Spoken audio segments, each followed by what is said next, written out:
Hey guys, Birdman 316 here. Let's get plugged in with the microphone here and get this thing.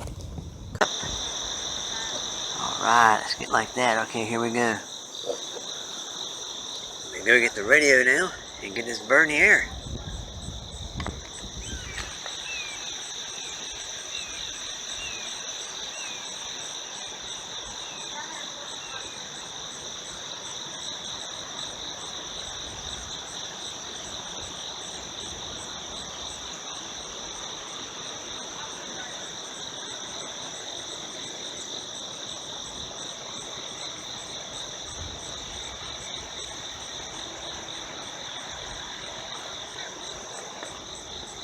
Okay guys, we're recording through the main goggles on the trunk lid, so we're not going to be recording DVR.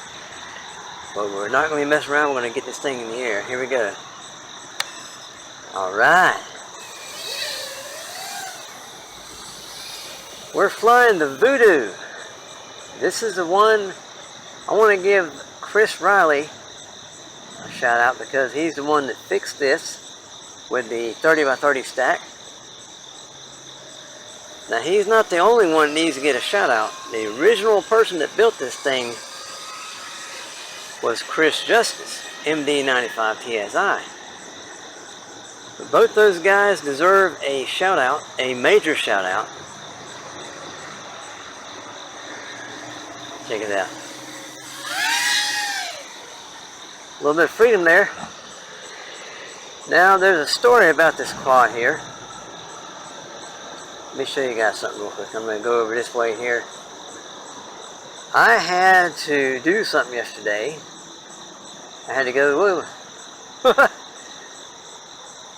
Get over here just a little bit like this. We'll actually walk over there in a little while. I'm going to show you something. See this little area right here? Right there? I had to drive all the way to the Home Depot and get some cutting shears and cut and hack my way in there because this bird crashed in this stuff right here. I call it the abyss. And it's a pretty nasty place. I mean, you never know what's in there. It could be hornets in there. It could be snakes in there. You don't ever know. I mean, it's just, I got lucky. I got real lucky yesterday, I tell you. I did some kind of crazy flipperoni thing and wasn't able to pull out, but if you're really careful, I mean, check this out.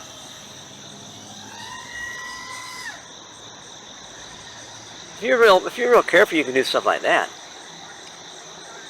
But you got to pull out real quick because these motors are really underpowered for this bird here. These motors came off of an old Eachine. I'm not sure what the thing was, but it was some kind of in other words, it was so old that the motor pods were tilted, tilted forward and stuff. These actually came off of a 4-inch quad. They're supposed to be on a 4-inch quad, right? And here we are, putting them on a 5-inch quad and expecting them to do what 5-inch quad motors do, right? That ain't gonna happen.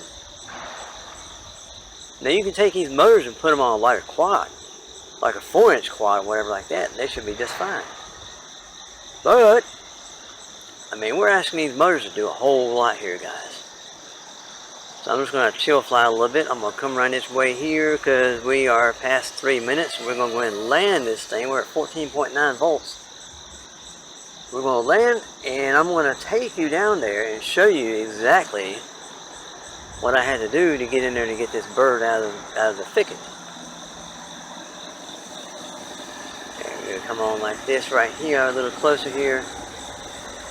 Try to get to the edge if I can. There we go. Oh, wow. What a view.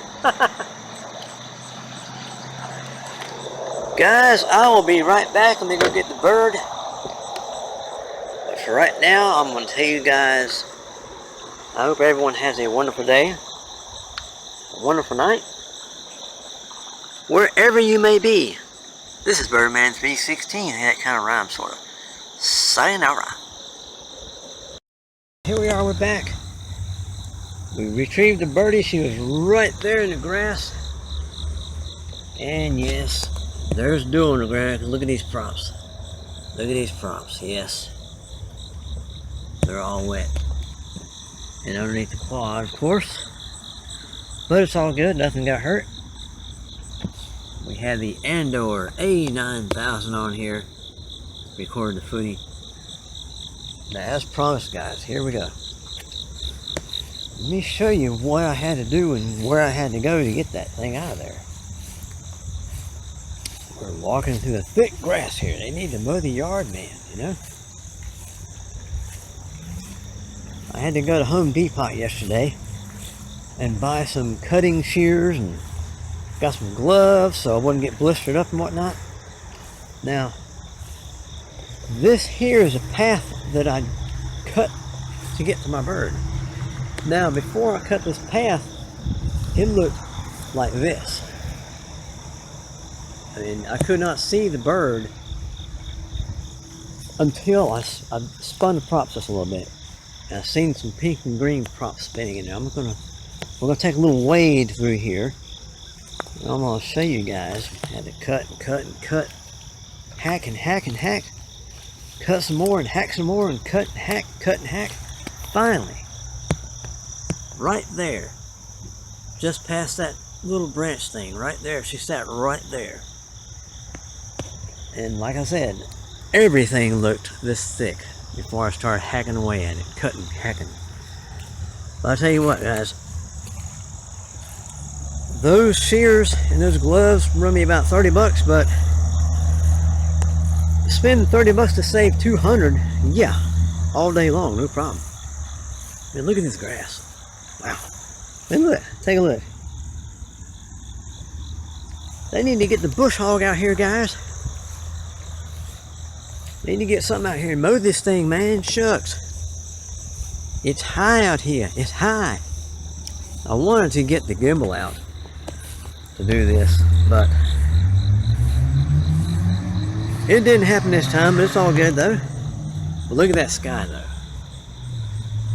The footy from the A9000 probably isn't going to be that great because they're calling for drops of rain and rainy yuckiness, but I wanted to get this vlog in. I wanted to get this live fly and a shout out. Very special edition of a shout out. This battery here is the, well, you can't really see it. You can see part of the label. It's that Z pack, Z Triple E pack.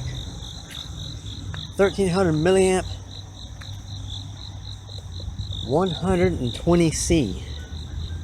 I'm not sure what the burst is, but I think the normal is 120C. Now we gotta throw one more shout out into the mix, guys. This little bird took a trip down to Florida too. I wasn't sure how to put a buzzer on, so I sent her down there to Drainman FPV. He put a buzzer on it for me. And then she came back, and something with the receiver wasn't right. It had a fly sky receiver, and it just wouldn't fly right. It just, I don't know, it wouldn't yaw to the right or something. And it was really aggravating. So finally, this thing sat in a box for like 2-3 years at least, right? And I got with brother Chris, aka Dr. Riley, and he wanted the 20x20 stack that was in here. This has got the 30x30 now. So I sent him the bird, the 30x30 stack, the new in the box, whatever like that. And some standoffs here, like the spacer standoffs. These are purple ones. They had black ones on there, stock factory black ones. This bird, the frame is a TBS Source 1 V2.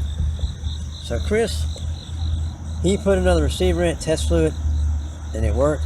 And then he tore it all down, replaced the stack, brought it back out, flew it some more. He said, Mikey, I'm gonna tell you something. This thing flies great, but these motors here, you might want to be real careful. Because, like I said, these are 2204, 2300 kV, but my arris motors are the same specs on my arris birds, right? And they seem to pack more power than these.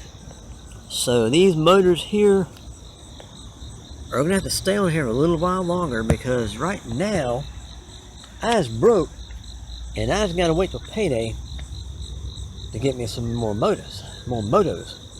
So what I'm gonna plan on getting is, they're made by Arris. They're like 2306, 2500 kV. So it should be a massive improvement. But instead of running this thing for 3 minutes, I'll probably have to back it down to 2 minutes. But hey, losing a minute to gain all kinds of horsepower with the power you have, I think that's a pretty good trade-off. So with that, guys, enough of my jabber jawing. This video here is brought to you by, well, shucks, I don't have no sponsors. Guys, if you can convince Arris to send me a P&P, like a plug and play bird, I'll put my own receiver in it. If you can convince Arris to send me something to review, I would be forever grateful. Well, anyway, guys, I hope everyone has a wonderful day, a wonderful night, wherever you are. This is Birdman 316. Getting very dizzy. Very dizzy. Okay, I'll stop. Sayonara.